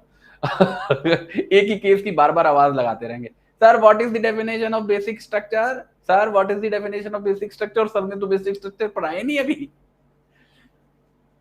क्या ही हो। सर एक बार सारे इंपॉर्टेंट टॉपिक्स ऑफ कॉन्स्टिट्यूशन को कोई नहीं लिखवाएगा? क्यों लिखवाऊंगा, क्लासेस चल रही हैं, क्या करना है? खुद से पढ़ लोगे, अगर टॉपिक लिखवा दूंगा तो फिर क्लास ना लूं? अच्छा आज टॉपिक लिख लो सारे, कल से क्लास लेना बंद कर देता हूं? हाँ, फ्यूचर में जाना है सबको। हाँ, फंडामेंटल राइट तैयार हो गया, आंसर लिख लोगे फंडामेंटल राइट पे? अगर अभी मैं क्वेश्चन दूं, आंसर लिख लोगे? नहीं लिख पाओगे, मैं बोल रहा हूं, आप नहीं लिख पाओगे, मान लो मेरी बात। और जब मेंस देने जाओगे फंडामेंटल राइट पे क्वेश्चन आएगा, और अभी नहीं लिख पाए और प्रैक्टिस नहीं की तो वहां पे भी नहीं लिख पाओगे। जानते रहो कौन से टॉपिक आएंगे। जो अभी चल रहा है उस पर ध्यान दो बेटा, उस पर महारत हासिल करो। फंडामेंटल राइट के टॉपिक को 3 से 4 बार पढ़ लो, 3 से 4 बार रिवाइज कर लो, 10-15 उस पर आंसर लिख दो, तब तो बनेगा ना कॉन्फिडेंस। आपको क्या है, अभी पहले वाली जो चीज चल रही है वो पूरी हुई नहीं है। अच्छा मैंने अभी तक इतने टॉपिक पढ़ा दिया आपको, सिटीजनशिप को ले लेते हैं। अगर मैं आपको अभी सिटीजनशिप पे क्वेश्चन दूं, कितने दिन हो गए पढ़ाए हुए सिटीजनशिप को, आप अच्छा आंसर लिख लोगे सिटीजनशिप पे, मैं गारंटी देता हूं। आप में से एक भी बच्चा एक अच्छा आंसर नहीं लिख पाएगा, मेंस के लेवल का आंसर नहीं लिख पाएगा सिटीजनशिप पे, अभी इसी पॉइंट पे शर्त लगा के गारंटी दे सकता हूं, क्योंकि इतना आसान नहीं है ना। 50 बार रिवाइज करना पड़ता है, कितनी बार आंसर राइटिंग की प्रैक्टिस करनी पड़ती है, तब अच्छा आंसर आता है। ऐसे आ जाता है क्या अच्छा आंसर कि गए टीचर की क्लास अटेंड कर ली, हो गया? इतना ही आसान हो जाता तो बच्चे हर गली में दूसरा व्यक्ति जाके जज नहीं बन जाता। आप सोचो, आप कुछ छोटे मोटे एग्जाम में थोड़ी ना बैठ रहे हो बेटो, आपका स्टैंडर्ड बहुत हाई है। आप जब किसी ऐसे एग्जाम की तैयारी, देखो दुखी मत होना बेटा, मायूस मत होना, मेरा यहाँ पे काम आपको डिमोटिवेट नहीं करना है, पर कम से कम मैं चाहूंगा कि मेरे बच्चे रियलिस्टिक रहें, अपनी ख्वाबों की दुनिया में वो कुछ अलग ही ना कर रहा हूं। जब भी कोई बच्चा ऐसे एग्जाम की तैयारी करने की शुरू करता है ना, बच्चे उसके जो चांसेस होते हैं सक्सीड होने के, वो बहुत कम होते हैं। ये मान के चलिए कि 100 में से 99% आप फेल होगे। ये सच्चाई है बेटा, अब इसे डीमोटिवेट मत होना। 99% चांसेस है कि आप जज नहीं बनोगे, 1% है, पर इस 1% को आप बढ़ा सकते हो, इसको 5 तक ला सकते हो, 10 तक ला सकते हो, 20 तक ला सकते हो अपनी मेहनत से। पर अभी वो 1% है। तो आपको अभी लग रहा होगा, पता नहीं क्या हो जाता है कि जैसे बच्चा है, बच्चे ने कोई कोचिंग में ज्वाइन कर लिया, अब उसकी क्लासेस चलने लगी, अब वो चीजों को ना अपने हिसाब से करने लगेगा। अब वो सोचेगा अरे मैं ये कर लेता हूं, मैं वो कर लेता हूं, मैं ये वो कर लेता हूं, वो कर लेता हूं, और हो गया सिलेक्शन। अभी जाओगे एग्जाम में बैठोगे, तब आपको रियलाइज होगा कि आप जैसे कितने हजारों बच्चे वहां पे हाथ में पेन और पेपर लेके घूम रहे होंगे सालों से, जिनको आज तक वो सवाल मिल नहीं पा रहा है कि उनका हो क्यों नहीं रहा। सच बता रहा हूं आपको, रियलिटी बता रहा हूं बेटा। तैयारी का जीवन आसान जीवन नहीं है। स्टूडेंट होना is not easy, it requires a lot of effort, a lot of smartness, a lot of dedication। 4 class ले लेने से, कोई जुडिशरी की कोचिंग कर लेने से, 2 आंसर लिख लेने से सिलेक्शन नहीं होते हैं। आपको उस लायक बनना पड़ेगा, उस पद के लायक बनना पड़ेगा, और उसके लिए बेटा बहुत पेशेंस लगेगा, बहुत मेहनत लगेगी। और ऐसा नहीं कि 4 दिन एकदम बिल्कुल एक्सट्रीम चले जाओगे तो एकदम आप बदल जाओगे, नहीं। ये रोज वाली मेहनत है, जो आपको रोज थोड़ी थोड़ी करनी है, रोज करनी, कंसिस्टेंसी। जिस बच्चे में कंसिस्टेंसी नहीं है, मैं तो कह रहा हूं, एक बच्चा है जो एक दिन में आज 8 घंटे पढ़ रहा है, एक बच्चा है जो रोज अभी आज के समय पे 3 घंटे पढ़ रहा है एक दिन में। अगर ये बच्चा 3 घंटे वाला अगर रोज पढ़े, कंसिस्टेंटली पढ़े, तो इस बच्चे के ज्यादा चांसेस हैं उस 8 घंटे वाले से। अगर वो 8 घंटे वाला आज तो 8 घंटे पढ़ रहा है, पर 2 महीने बाद उसकी हालत खराब होने वाली है, क्योंकि कंसिस्टेंसी और डिसिप्लिन जो है ना, वो आपको सिलेक्शन करवाएगा बेटा, याद रखना इस बात को। सर पीवाईक्यू मेंस में सोवर्निटी ऑफ ब्रिटिश पार्लियामेंट पूछा है। सर ये कौन से सब्जेक्ट से? ये पॉलिटी से रिलेटेड हो सकता है बेटा, पॉलिटी से भी रिलेटेड हो सकता है। और देखो कभी कभार 100 में से 1 चांसेस ऐसे हो जाते हैं कि ऐसा कोई क्वेश्चन पूछ ले, पर आप सोचो कि आप किस चीज पर कितना समय वेस्ट करोगे। अब आप समझ रहे हो इस सवाल का नेचर, आप समझ रहे हो कि आप ब्रिटिश सोवर्निटी को डिस्कस करने के लिए आपको क्या क्या पढ़ना पड़ेगा। वो भी एक सवाल जो शायद ही 100 में से 1% चांस है कि आएगा। इस समय को तो मैं बचा के सिटीजनशिप पे 10 आंसर लिखूंगा, सच बता रहा हूं। अगर मेरे पास चॉइस हो, I will not waste my time on this topic, I would rather एक ऐसे टॉपिक पे जिसमें मुझे पता है पक्का क्वेश्चन आएगा, उसको मैं 50 बार प्रैक्टिस करूंगा। ठीक है sir, can you see my messages? हाँ बेटा मैसेज दिख रहे हैं। Right sir, right sir. गोल sir, what is the concept of fee which is allowed in respect of religious institution in PPT? It was mentioned in a case. थोड़ा सा और elaborate करो रुशिल, मैं समझ नहीं पाया बेटा, फी क्या है? मैंने जो आपको बात बताई थी वो बताया था कि टैक्स किसी पे इम्पोज नहीं किया जाएगा। शायद वो आर्टिकल 28 के अंदर ये बात लिखी गई थी कि किसी भी धर्म को प्रमोट करने के लिए कोई भी टैक्स इम्पोज नहीं हो सकता है। ठीक है, टैक्स का मतलब अंडरस्टैंड इट इलेबोरेटली। अब वहां पे आप ये वाले डिफरेंस करने मत लग जाना कि टैक्स अलग होता है, फीस अलग होती है। ये मतलब कोई भी पैसा देने के लिए मजबूर नहीं करेगा राज्य, बस। ठीक है sir, in case of right against self incrimination how does it? एक ही क्वेश्चन आप बार बार भेजते रहते हो क्या मेरे को? सौरभ त्रिवेदी साहब, सर प्रिवेंटिव डिटेंशन किस लिस्ट में है? कौन सी लिस्ट की बात कर रहे हैं सौरभ जी, ये तो बताएं, कौन सी लिस्ट की बात कर रहे हैं हम यहाँ पे?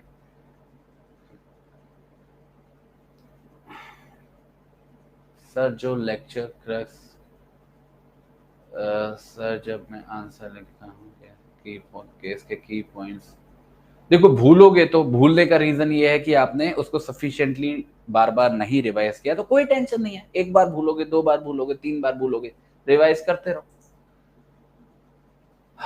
Sir what are the right for defence personal in article 33?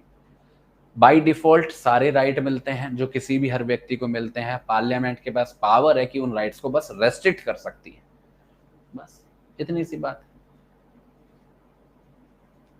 Sir जो लग सर आपके पास चैटलेट आ रही है? चैटलेट नहीं आ रही है, मैं एक एक करके मैसेज ले रहा हूँ। Sir in case of right against self inclination, अच्छा प्रिवेंटेड हिंदी इंग्लिश मीडियम वाले स्टूडेंट को बहुत डिस्टर्ब कर रही है, इसलिए क्या करें?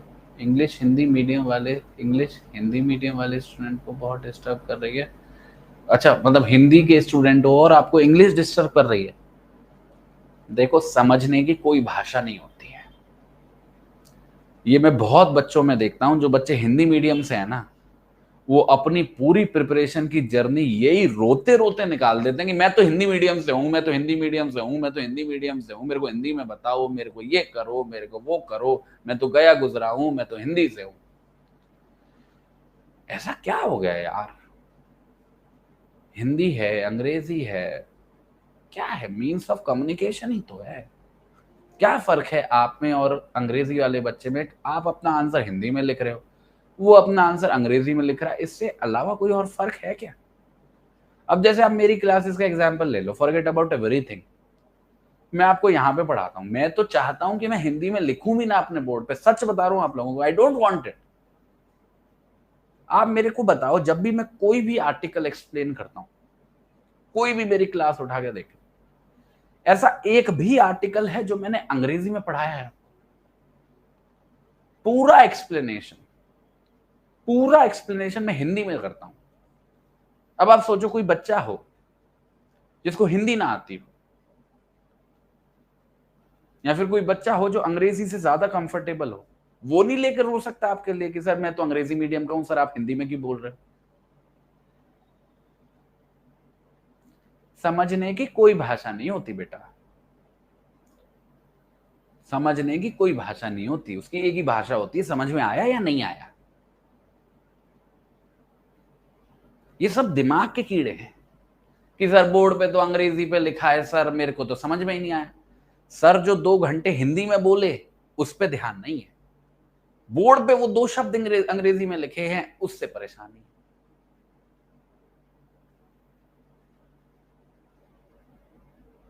बहुत अंग्रेजी हिंदी का ये डिवाइड कहां से क्रिएट हो गया, कब क्रिएट हो गया, मेरे को तो ये समझ में ही नहीं आया आज तक। करंट अफेयर पढ़ा रहा हूं बच्चों को, लीगल करंट अफेयर, मुश्किल से 2 लाइन लिख के लाता हूं। 2 लाइन में भी क्या शब्द लिखा होता है कि सुप्रीम कोर्ट ने ये फैसला दिया। बच्चे कह रहे हैं सर हिंदी में पीपीटी बना। पूरे क्लास 45 मिनट मैं न्यूज हिंदी में बता रहा हूं, एक शब्द अंग्रेजी का नहीं बोला है। बस मुश्किल से 2 सेकंड लगते हैं मेरे को कि मैंने बोर्ड में मार्क किया कि ये बोला है सुप्रीम कोर्ट ने, फिर यहां पे खड़े होके उसी बात को मैं 10 मिनट हिंदी में बता रहा हूं।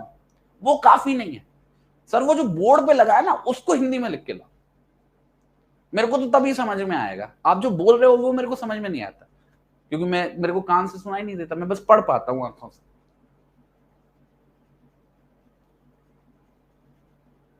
सोचो यार, बात हिंदी अंग्रेजी की ना कभी थी, ना कभी है, ना कभी होगी।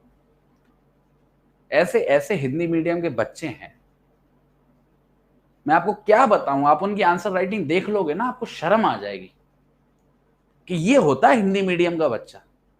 मैं नहीं पढ़ाया है, ऐसा नहीं कि कोई और उनको आके पढ़ा गया, या उनको कोई मैंने स्पेशल घुट्टी पिला दी, या बोर्ड में मैं हिंदी में लिख के लाया था या संस्कृत में लिख के लाया था। नहीं बेटा, मैं नहीं पढ़ाया है, मैं तो आप लोगों के लिए बहुत कर देता हूं। मेरे को तो ये चीज बिल्कुल ही नहीं पसंद कि बच्चों में किसी भी प्रकार का डिस्टिंक्शन करना पड़े कि हिंदी हिंदी का अलग, अंग्रेजी का अलग। बच्चे को समझ में आना चाहिए, अगर बच्चे को समझ में आ रहा है ना, टीचर का काम खत्म है। अब वो उसको लिख पा रहा है या नहीं लिख पा रहा है उसके ऊपर है, समझाने का काम होता है एक टीचर का। ये सब छोड़ो बेटा, ये सब ना आपका कॉन्फिडेंस तोड़ेंगे, आपके भले के लिए। आपके दिमाग में एक रीजन मिल गया आपको पहले से आपके फेलियर का, आप जिंदगी भर उसको लेकर रोते रहो। और फिर से मैं बोलूं, कोई नहीं पूछता बेटा कि क्या वजह हुई आपके फेलियर की, कितना भी रो लेना, कोई नहीं पूछेगा। ना आपके माँ बाप पूछेंगे, ना आस पड़ोसी पूछेंगे, ना दुनिया में कोई पूछेगा। और देखो, लॉ का एक ऐसा फील्ड चुन लिया है ना आप लोगों ने, मैं आपको सच बताऊं, लॉ का आपने एक ऐसा फील्ड चुन लिया है कि जज नहीं बने ना तो स्थिति बहुत खराब है। सच बता रहा हूं आपको, स्थिति बहुत ही ज्यादा खराब है। आपका नॉर्मल बेसिक सर्वाइवल पॉसिबल नहीं होगा, ये मैं बोल रहा हूं। कुछ नहीं है, कुछ नहीं। आप में से 2 4 5 10 लोग होंगे जिनकी थोड़ी जुगाड़ उगाड़ होगी, पापा वापा लॉयर वॉयर होंगे, जज वज होंगे, पॉलिटिशियन वगैरह होंगे, वो तो निकल जाएंगे। और जो मेजोरिटी ऑफ लोग हो ना आप, लीगल जो आज के समय पे इंडस्ट्री है ना, इतनी बुरी हालत है कि इसके अंदर 20,000 रुपए कमाना मुश्किल है। सच बता रहा हूं आपको, अभी लग रहा है पता नहीं हम कौन से 7वें आसमान पे हैं। निकल जाओ, मैं आपको बोल रहा हूं, जज बन जाओ बेटा। अभी मेहनत लग रही है, लगने दो। रातों को नींद नहीं आ रही है, कोई बात नहीं है। अभी ये तोला तोली कर रहे हो ना, 6 घंटे 8 घंटे 10 घंटे, मैं तो कह रहा हूं 24 घंटे में जब 20 घंटे भी देने पड़ रहे हैं ना बेटा, दे दो, दे दो, मानो मेरी बात। क्योंकि अगर अटक गए ना तो जिंदगी अटक जाएगी। सच बता रहा हूं, जिंदगी अटक जाएगी। कुछ कुछ नहीं है इस प्रोफेशन में, ठीक है। मतलब कि माइनॉरिटी के आधार पर मुस्लिम लोगों को जाति आधार पर हो रहा है ना। मुस्लिम बोल रहे हो, मुस्लिम तो बेटा धर्म हुआ, मुस्लिम जाति कहां से हुई? मुस्लिम तो धर्म हुआ। एक बार क्लास दोबारा देखो, आर्टिकल 15-16 वाली क्लास एक बार दोबारा देखो, अच्छे से देखो, कुछ तो गड़बड़ है। सर, लाई डिटेक्टर टेस्ट में क्या विटनेस की भी कंसेंट ली जाएगी? बिल्कुल ली जाएगी, ये तो स्पेसिफिकली मैंने बोला था बेटा, कंसेंट ली जाएगी। क्योंकि लाई डिटेक्टर टेस्ट में जो इंफॉर्मेशन आएगी वो पर्सनल नॉलेज पे आधारित होगी। Sir, can rate of mandamus be issued against private individual? बिल्कुल बिल्कुल बेटा, कहीं पे भी ड्यूटी होगी वहां पे मैंडामस होगा। सर, 1984 में constitution of India and England से भी क्वेश्चन आया है। अब आप ढूंढ रहे हो क्या ऐसे क्वेश्चन? सर, 1990 84 2024 में बैठे हो बेटा, 2024 में बैठे हो, 1980 84 का पेपर देख रहे हो आप? क्या कर रहे हो यार, क्या कर रहे हो? 1984 के पेपर से मापदंड तय करोगे क्या अब का? Sir, Article 25, Explanation 1, what was the need for providing that wearing of कृपांस? बच्चे स्पेसिफिकली क्लैरिफिकेशन दे दिया है जिससे आगे चल के कोई भी ऐसा इश्यू अराइज ना हो। बात अब कॉन्स्टिट्यूशन में कॉन्स्टिट्यूशनल मेकर्स ने कोई भी एक्सप्लेनेशन क्यों डाला है या नहीं डाला है, वो तो बच्चे वही बता सकते हैं। बट डाला होगा, जितना मैं समझ पा रहा हूं, कि आगे चल के उसको लेके कोई कंट्रोवर्सी ना हो। सर, कोई मेंस एग्जाम के लिए मॉडल सेट बता दो। कोई मॉडल सेट नहीं है, दुकान पे जाओगे तो हजारों किताबें मिल जाएंगी जो गाइड्स होती हैं प्रीवियस ईयर क्वेश्चंस की आंसर के साथ। कोई भी एक ले लो जो आपको पसंद आए। वाह, आगे प्रमोद कुमार जी, सर 15 टॉपिक्स का जो आपने जिक्र किया है वो कौन कौन से हैं? जब मैं पढ़ाऊंगा पता चल जाएंगे बारी बारी से। और 15 मैंने केवल रेफरेंस के लिए दिया है, मैं डिसाइड कर लूंगा मुझको क्या पढ़ाना है, कितना पढ़ाना है, क्या जरूरी है। आप टेंशन ना लो, आप पढ़ने की tension low.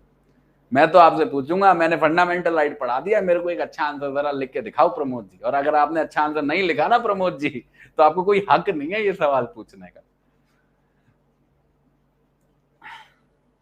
Sir, Article 3 proviso where president has to seek the opinion of state while altering its boundary when the union can and will do whatsoever union wants. हाँ, बिल्कुल बिल्कुल, पार्लियामेंट के पास पावर है, वो जो चाहे वो करेगी। निखिल शर्मा, सर मुझे तो मेरा आंसर लिखने के बाद बहुत ही बहुत ही बहुत ही गंदा लगता है। ऐसा क्यों? कोई बात नहीं बेटा, तसल्ली रख, प्रैक्टिस कर, ठीक है? अच्छा भी लगेगा, एक दिन लगेगा, बस रुकना नहीं, करते रहना प्रैक्टिस। सर मैं ओनली टॉपिक्स तो लिखता हूँ with case low, but answer writing नहीं करता। जैसे क्वेश्चन में पूछते हैं क्या ये सही है, बिल्कुल सही नहीं है, आंसर राइटिंग करनी ही करनी है, उससे नहीं बच पाओगे बेटा। Karnita sir I am just starting preparation of judiciary sir, क्या सिलेबस खत्म करने के बाद आंसर राइटिंग शुरू करूं? बिल्कुल नहीं, बिल्कुल भी नहीं, ये गलती कभी नहीं करनी है। जब जो पढ़ाया जा रहा है उसकी आंसर राइटिंग साथ के साथ करनी है, खुद से करनी है। सिलेबस खत्म होने का इंतजार करोगे, सिलेबस कभी खत्म होता ही नहीं है जुडिशरी का, कभी खत्म नहीं होता बेटा। सर आर्टिकल 18A में एक्सेप्शन तो समझ आ गया, बट जो टाइटल एबोलिश्ड है वो समझ नहीं आया। टाइटल एबोलिश्ड है वो समझ नहीं आया, एक मतलब एबोलिश्ड है, समझ ही नहीं आया। टाइटल एबोलिश्ड है मतलब स्टेट कोई भी टाइटल ग्रांट नहीं कर सकता, बात खत्म। किसी भी प्रकार का कोई भी ट्रस्ट टाइटल किसी को भी ग्रांट नहीं किया जाएगा स्टेट के द्वारा, बस, ठीक है। और श्रीवास्तव जी, अच्छा हम देखे थे कोशिश करेंगे, आएगा वो भी दिन आएगा बेटा। Sir under section can minority institution make positive discrimination to uplift their community? जब भी देखो, मुझे लग रहा है जो आपका इशारा है वो रिजर्वेशन वगैरह पॉलिसीज की तरफ है। हाँ ऐसा पॉसिबल है, बिल्कुल किया जा सकता है, रिजर्वेशन वगैरह की व्यवस्था हो सकती है, ठीक है। संध्या यादव सर अच्छी रैंक का जज बनने के लिए कैसे पढ़ें?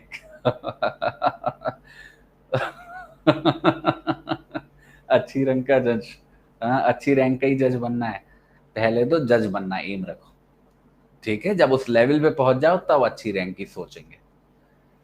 कोई तरीका नहीं होता बेटा कि कैसे पढ़े, हर व्यक्ति अपने हिसाब से पढ़ता है। बस ध्यान दो कि जो चीज पढ़ाई जा रही है उसे अच्छे से पढ़ो। Make positive discrimination to uplift their community. Why?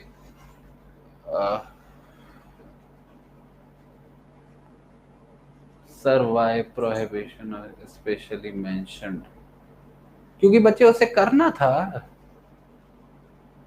कोई भी आर्टिकल क्यों बना है ये सवाल नहीं है, आर्टिकल क्या है ये सवाल है, क्यों बना है वो तो कॉन्स्टिट्यूशन मेकर्स बताएंगे ना बेटा। Sir what was the purpose of writing in constitution that way? हो गया एक ही क्वेश्चन बार बार। सर एग्जाम में मीडियम का कितना इफेक्ट पड़ता है? कोई इफेक्ट नहीं पड़ता है, जिस भी लैंग्वेज में लिखो अच्छा आंसर लिखो, सिलेक्शन हो जाएगा, और अच्छा नहीं लिखोगे तो किसी भी मीडियम में दे दो, नहीं होगा। टाइम है तो आगे भी है, कोई भी लैंग्वेज सीख, कोई लैंग्वेज सीखने की जरूरत नहीं है, जो लैंग्वेज आती है उसमें अच्छे से पढ़ाई करो। Sir can minority institution make positive description? Sir मेरा पटना लॉ कॉलेज की 2 टीचर हैं, उन्होंने 31st जुडिशरी क्रैक किया है and they both are Hindi medium. हाँ बिल्कुल, वेरी गुड प्रीति, बहुत बढ़िया, कोई फर्क नहीं पड़ता। और देखो जिसको नहीं करना वो बहाने ढूंढ लेगा, सच बता रहा हूं। हर आदमी को जब लगता है ना कि मेरे से नहीं होगा या मैं फेल हो जाऊंगा, वो बहाने ढूंढ लेता है, सीधी सी बात यह है। करना इस दुनिया में कुछ भी इम्पॉसिबल नहीं है, आप बस करने का जज्बा रखो। अभी तो तैयारी शुरू हुई है, कहां फंस रहे हो इन सब नेगेटिव बातों में। Sir can you please explain horizontal and vertical reservation? चलो मैं अच्छे से एक सेपरेट क्लास में एक्सप्लेन करूंगा आपको, क्योंकि इसके लिए मेरे को डायग्राम वगैरह बनाना पड़ेगा हॉरिजॉन्टल और वर्टिकल रिजर्वेशन। देखो जब एक ही लेवल पे होता है रिजर्वेशन उसको बोलते हैं हॉरिजॉन्टल रिजर्वेशन, जब एक से ज्यादा लेवल पर होता है ऊपर से नीचे उसको बोलते हैं वर्टिकल। पर समझा दूंगा अच्छे से, अभी ऐसा कुछ हमने पढ़ा नहीं है जिसमें कोर्ट और ट्राइब्यूनल की चर्चा हुई हो, जब मैं पढ़ाऊंगा तब बता दूंगा बेटा Pramod. Harsh is reservation prohibited in minority institute? Sir is reserve, देखो एक ही क्वेश्चन बच्चे, मैच्योरिटी दूर दूर तक नहीं। हाँ जज बन के भी यही करना। सर क्या ऐसा होता है प्रीवियस 5 इयर्स के क्वेश्चन में से ही क्वेश्चन? ऐसा जरूरी नहीं है, बट एक अच्छा आइडिया लग जाता है। पिछले 5 साल के क्वेश्चन कर लोगे तो एक अच्छा आइडिया लग जाएगा कि क्या पैटर्न चल रहा है। सर जजमेंट तो आपने करवा दी बेसिक स्ट्रक्चर वाली, लेकिन जब बेसिक स्ट्रक्चर नहीं पता था तो जजमेंट कैसे समझ आएगी? अरे वाह। सर आरजीएस के लिए प्रीलिम्स की बुक बता दीजिए। कोई बुक, कोई भी गाइड पकड़ लो बेटा, कोई बुक से थोड़ी ना सिलेक्शन होगा, आप खुद बताओ। किसी भी जाओ किताब वाले पे, उससे बोलो कि प्रीलिम्स के प्रीवियस ईयर क्वेश्चन जिसमें दी हो मेरे को गाइड दे दो। सब में वही क्वेश्चंस होंगे, वही आंसर्स होंगे, क्या फर्क है? केस लॉ में किन चीजों का होना जरूरी है? उस चीज का होना जरूरी है जिसलिए आप उस केस लॉ को लिख रहे हो।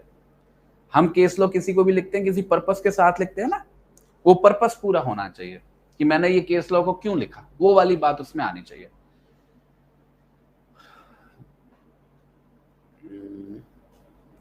Sir, in Article 14, word state has been used and not in Article 21, even though fundamental rights enforceable. Why word state not used in Article 21? मतलब ऐसे तो बहुत आर्टिकल हैं जिसमें स्टेट शब्द का इस्तेमाल नहीं है, तो फंडामेंटल राइट नहीं है वो? ये कैसी बात है? किसी भी आर्टिकल के अंदर तो फंडामेंटल राइट दिया होता है ना।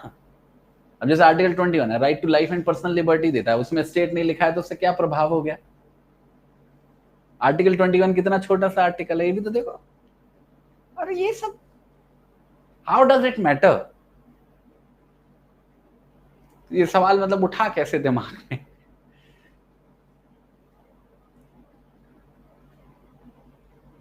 चलो ठीक है, और बताओ।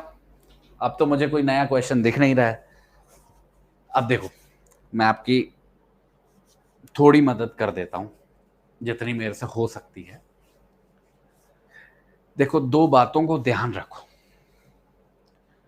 पहली बात तो इस बात को स्वीकार करो आप सभी लोग कि आपकी जो जुडिशरी की नीति है ये लंबी चलेगी। इट्स नॉट समथिंग जो अभी खत्म हो जाएगी, ठीक है?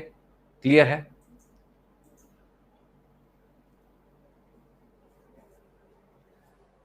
ये जर्नी चलेगी लंबी।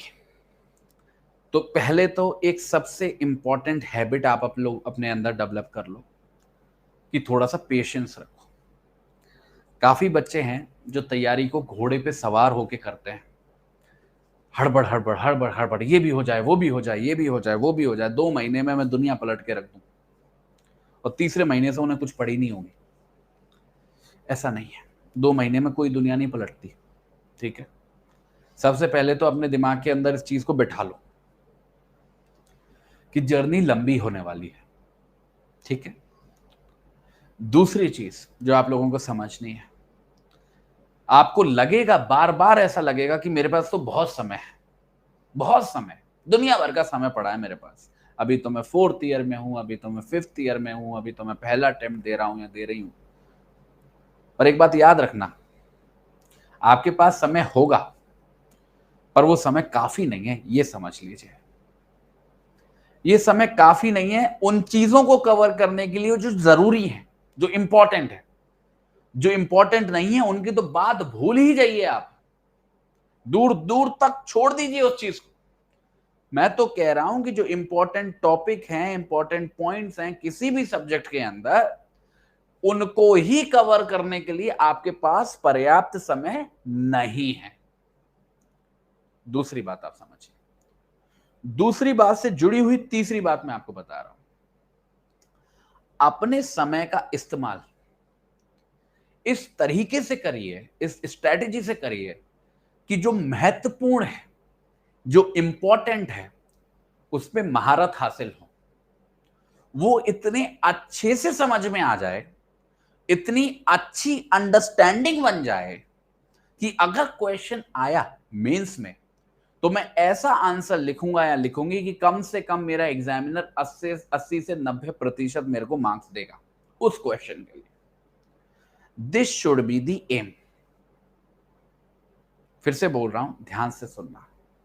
अगर आपको कभी भी लगे कि आपके पास समय है और आप तैयारी कर रहे हो, तो आप उन टॉपिक्स को इतने अच्छे से कर लो जो आपको पता है कि पेपर में आएंगे ही आएंगे। जो टीचर कह रहा है आपका कि इंपॉर्टेंट टॉपिक है, उसको इतने अच्छे से करो कि जब सही में मेंस में आंसर लिखो तो इतना अच्छा आंसर लिखो कि 80 से 90% आपको नंबर मिले। तो आपका जो टारगेट है वो पूरी दुनिया भर का ज्ञान इकट्ठा करना नहीं होना चाहिए। ये अपने पैर पे कुल्हाड़ी मारने के बराबर है। आपका टारगेट होना चाहिए वो फोकस्ड एरियाज जो आपको पता है, जहां से सवाल बनते रहे हैं, जहां से सवाल बनेंगे। अब इन्हीं फोकस्ड एरियाज के ऊपर इतना टाइम डिवोट कर दो कि आपकी महारत हो जाए उन टॉपिक्स के ऊपर कि कल को वो सवाल मुझे दिख गया मेंस में तो मैं इतना फोड़ दूंगा उस आंसर में कि मेरे को नंबर कम दे ही नहीं सकता मेरा एग्जामिनर। तो समय का सही इस्तेमाल करना और ऐसी चीजों के लिए करना जो पेपर में आएंगी बेटा, ये आपकी राह आसान करेंगी। आप कभी भी अपना समय बर्बाद नहीं करना, व्यर्थ मत करना किसी भी ऐसी चीज के ऊपर जिसके एग्जाम में आने के चांसेस ना के बराबर हो। क्योंकि फिर से वही बात, लग रहा है कि बहुत समय है नहीं। और जर्नी जो है वो छोटी नहीं है, जर्नी है लंबी, जो आपका पेशेंस कर लेगी टेस्ट। क्योंकि आप में से 99% बच्चों को पहली बार में सक्सेस नहीं मिलेगी, बार बार फेलियर्स मिलेंगे। तो आपको मेंटली उसके लिए भी तैयार रहना होगा और कंसिस्टेंसी मेंटेन करनी होगी। तब जाके कभी हो सकता है कि आपका सिलेक्शन हो जाए बच्चों। पर उम्मीद नहीं हारनी है, कोशिश करते रहना है। कोई एम बनाया है जीवन में तो उसे पूरा करना है। ठीक है, चलो अब मैं बस निकलने वाला हूं। लास्ट में देख लेता हूं कुछ क्वेश्चन। सर सिंगल में 1975 1981 के भी क्वेश्चन दिए बच्चे। वो तो किताब है, गाइड बना रहे हैं, वो तो कितने भी पुराने, कितनी मोटी गाइड बनेगी उतनी महंगी बिकेगी। आप भी तो थोड़ा लॉजिक यूज करो। आप 1975 का क्वेश्चन पढ़ रहे हैं। सर आज के सेशन में समझ गया कि कहाँ गलती कर रहा हूं। हाँ, गलती देखो, समय, time, everything is time. Sir आप 4/5 ईयर बात करते हैं, सर साल पहले पास हो गया था भाई, और अभी भी कितना टाइम लगेगा किसी को नहीं पता। अभी घर से ताने शुरू हो जाएंगे, दोस्तों का प्रेशर शुरू हो जाएगा, कहाँ घर पे बैठा है यार मेरे साथ प्रैक्टिस कर। अभी आपको नहीं पता कि आगे क्या क्या होने वाला है। बहुत स्ट्रांग रहना पड़ेगा बेटा, बहुत strong. In which case it was mentioned that FRs are enforceable not only against state but also against individual। मैंने तो ऐसे केस की कोई जिक्र नहीं किया, पर ये बात है, ऐसे इतना पॉसिबल है कि एफआरस को प्राइवेट इंडिविजुअल्स के खिलाफ भी एनफोर्स किया जा सकता है, जैसे कि आर्टिकल 17 एक बहुत बड़ा एग्जाम्पल है। ठीक है, चलो टाइटल में बेटा जो भी चीज हम नाम से पहले इस्तेमाल कर सकते हैं, देखो सिंपल सी बात, जो भी चीज मैं अपने नाम से पहले लगा सकता हूं वो टाइटल होता है। मिस्टर और मिसेस या मिस को छोड़ के, वो केवल जेंडर बताते हैं। जैसे डॉक्टर है वो टाइटल है, कर्नल है टाइटल है, इस तरीके से। ठीक है, चलो थैंक यू सो मच। क्या, अच्छा हाँ मैंने बता तो दिया बेटा। Academic title doctor academic title है। मैंने पीएचडी करी है, मैंने अपने नाम के आगे डॉक्टर लगाता हूं, अकेडमिक टाइटल है। ठीक है, चलो अब मैं कंक्लूड कर रहा हूं बच्चे आज का session. Thank you so much. 1.5 घंटा हम लोगों ने, देखो कभी कभी मैं मानता हूं मैं थोड़ा सा स्ट्रिक्ट हो जाता हूं, और कभी कभी आपको लगता होगा कि सर हमको क्या बोल रहे हैं, सर थोड़ा सा डिमोटिवेट कर रहे हैं। पर बच्चे बहुत जरूरी होता है कि हम लाइफ में थोड़ा सा रियलिस्टिक रहें। वरना क्या होगा ना, जब आपका रियलिटी से सामना होगा तो आप एकदम धड़ाम से जमीन पे गिरोगे। आपको ऐसा लगेगा ये तो मैंने सोचा ही नहीं था, मैं तो सोच रहा था बड़ा आसान है। इसलिए हल्का हल्का थोड़ा रियलिटी का डोज मिलता रहता है ना, तो आप प्रैक्टिकल हो जाते हैं। जिससे क्या होगा, आपके अंदर थोड़ी सी मैच्योरिटी आ जाएगी। और मैच्योरिटी आना बहुत जरूरी है, क्योंकि जैसे एग्जाम के लिए आप बैठ रहे हो ना, इंटरव्यू में वो आपको जज करेंगे। अगर इंटरव्यू में उनको आपको लगा कि ये तो बच्चा जैसा है, ये तो बोल बच्चों की तरह रहा है, सोच बच्चों की तरह रहा है, जैसे काफी बच्चों को मैं यहाँ पे देखता हूँ चैट बॉक्स में, काफी बच्चों जैसी हरकतें करते हैं, तो वो नहीं लेंगे आपको बेटा। तो बहुत ज़रूरी है कि थोड़ा-थोड़ा एक हल्का-हल्का, छोटा-छोटा डोज़ चलता रहे। ठीक है? अ, हाँ बेटा, डॉक्टर ही रहेगा। कोई बच्चा मैं क्या बताऊँगा आपको, मैंने ऐसे बच्चे देखे हैं, जो 2 घंटे पढ़ के, दिन में 3 घंटे, 4 घंटे पढ़ के नौकरी के साथ जज बन गए, प्रीलिम्स भी निकाल लिया, मेंस भी निकाल लिया। मैंने ऐसे भी बच्चे देखे हैं जो 18-18 घंटे पढ़े हैं कमरे में बंद होके, उनसे नहीं निकला। ये तो बस ये है कि आप समय कितना क्वालिटी टाइम इन्वेस्ट कर रहे हो। केवल किताब लेके पढ़ना नहीं होता, मैं पढ़ क्या रहा हूँ, मैं कर क्या रहा हूँ, दैट इज़ मोर इम्पोर्टेंट। वो डिटरमाइन करता है। चल, अभी लंबा सफ़र है, अभी हम लोग साथ में हैं, टेंशन नहीं लेनी है, ठीक है? मैं बस अपनी क्लासेस के लिए बच्चे आप सभी लोगों से एक बात बोलूँगा, जो पढ़ाया जाए, उसको अच्छे से पढ़ो। इतना अच्छे से पढ़ो, इतनी बार पढ़ो, इतनी बार रिवाइज़ करो कि मेंस का एक अच्छा आंसर लिख सको। अगर आप इतना कर पाए ना बेटा, तो इतना कंटेंट मैं आपका कवर करा दूँगा कि दुनिया के किसी भी एग्ज़ाम में बैठ जाना जहाँ पे कॉन्स्टिट्यूशन पूछा जा रहा है।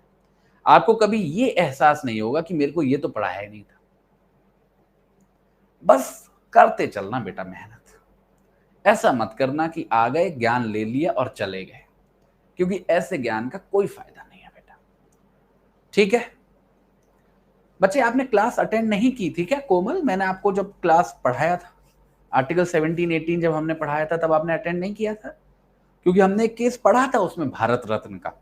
अगर आपने क्लास को अटेंड किया होता तो आप शायद ये सवाल पूछते नहीं मुझसे। हमने उस केस में पढ़ा था कि भारत रत्न को हम टाइटल नहीं मानेंगे।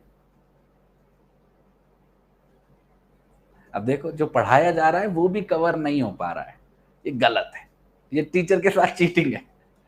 पढ़ो, मेहनत, बहुत मेहनत करनी है बेटा, अच्छे से, ठीक है? तो जो पढ़ाते चल रहे हैं उसको साथ के साथ कवर करते चलो। चलो, थैंक यू सो मच। अब आप सभी लोगों से मेरी मुलाकात होगी कब? मंडे को। मंडे को हम लोग मिलेंगे शाम को 4 बजे और अपनी कॉन्स्टिट्यूशन में हमारा अगला टॉपिक कौन सा है? DPSP, directive principles of state policy, उनको कवर करने की कोशिश करेंगे। चलो, thank you so much. Bye bye.